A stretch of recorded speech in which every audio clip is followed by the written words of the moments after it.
So I split the videos up because when I went to go back and edit, it didn't allow me to. So we are picking back up with the second recording, still talking about reflections. We're not parroting, we're not giving advice. We are reflecting back meaning and summarizations of what the client said. So there are different types of reflections, and you've gone over this already in a couple of your other courses. There's a simple reflection, which is really close to what the client said. Complex, it goes beyond, maybe adds a little bit more about the underlying meaning, the emotion they're experiencing, even though they didn't let you know what that was, but you could tell from the content, the nonverbals and the verbal, or some type of metaphor. Amplified, that amplification of a certain word. So you never had anything like this happen before. Never, amplification. And then the double-sided, reflecting both sides of ambivalence. So on the one side, you say you never want your life to be like this again, but you're still unwilling to stop drinking, to consider not drinking. What's reflecting both sides of an ambivalent statement? So let's go over simple reflections. It stays really close to what the client has said, but it's not parroting back exactly what they're saying. The client says, "I'm so tired of feeling like this." You might say, "You've had enough."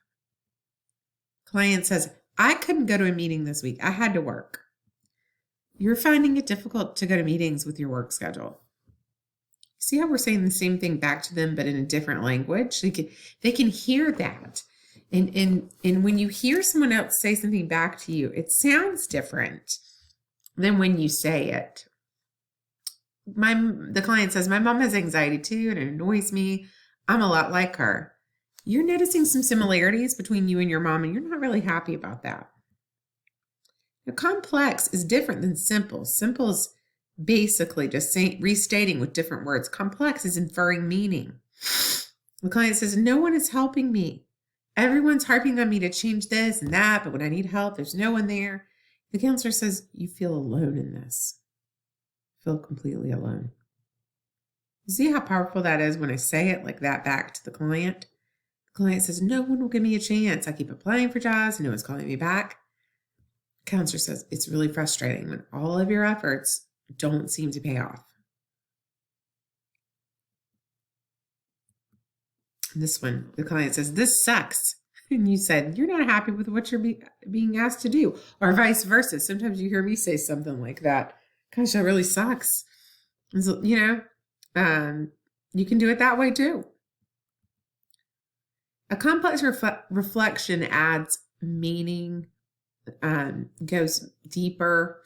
The client says, "I hate the way this medicine makes me feel." And the officer, and this should really be the counselor, says, "You feel like a different person when you're on the medication." Because the reason it has this in here is because this is an adopted PowerPoint from Dr. Iarussi and then Dr. Powers and Dr. Refl. And this is the training can be used for police officers, can be used for pharmacists, but teaching people how to, in professions, to talk to people, to reduce conflict and increase ability to connect. So I hate the way this medicine makes me feel. And the officer says, "You feel like a different person when you're on the medication." And this is a lot used with drug court. It's used a lot. The client says, "They want me to change my friends, my job. What do I do? I mean, my whole life." That's a big weight on your shoulders. Or it's hard to jump this track you're on. The amplified is what we just talked about. You're really amplifying a part of a sentence. Nothing is working. The officer says, "You've done everything you can, but you're still stuck in a rut." That's supposed to be stuck, not suck. Client says, "She called the police. I haven't even done anything." You did nothing to cause her to call the police. You did nothing to cause her to call the police. Nothing. And then double-sided is that reflecting ambivalence, one side and then the other side. The client says, "I thought about going to see a psychiatrist, but I don't know." Counselor says, you think medication could be helpful, but something's holding you back from trying it. You see that? That's that ambivalence. That's how we help clients resolve ambivalence, by asking a double-sided reflection, because we're giving them both sides of the coin essentially, and they are left to decide which side of the coin they want. That doesn't mean they're going to definitely make that change, but the way that you say that back to them gives them pause and helps them to think about it in a different way. Client says, I know I should leave him, but I just can't. You're still in this relationship, and yet something is telling you should leave. More examples. Client says, I thought about going to class, but what's the point? It's so boring. The counselor says, this class is not your favorite, yet you're thinking maybe you should go anyway. The client says, I try not to get in fights, but this guy was really pushing it. Although you found it difficult, you know the importance of staying calm and walking away. Here are more examples of those 4 kinds of reflections, just to really make sure you understand it. You can also follow along in your book.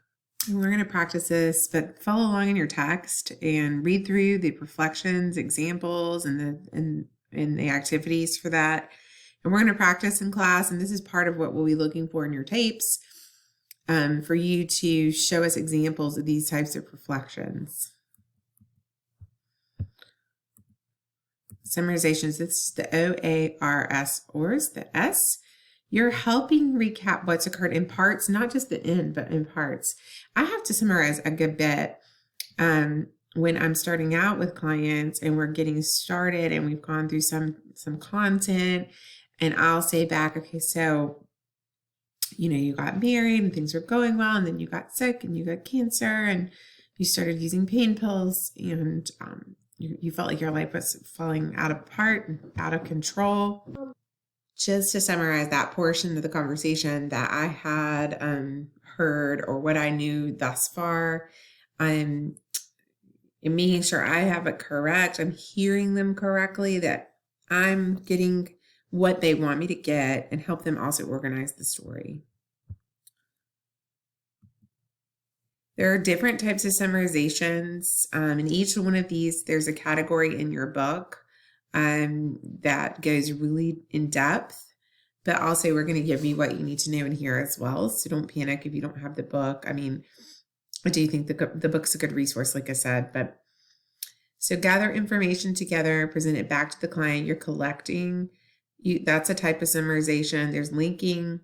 Link an idea shared in the present with an idea shared previously.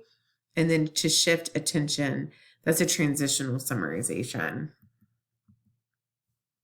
Providing information as it relates to the client focus is fine. You offer information, you don't impose it.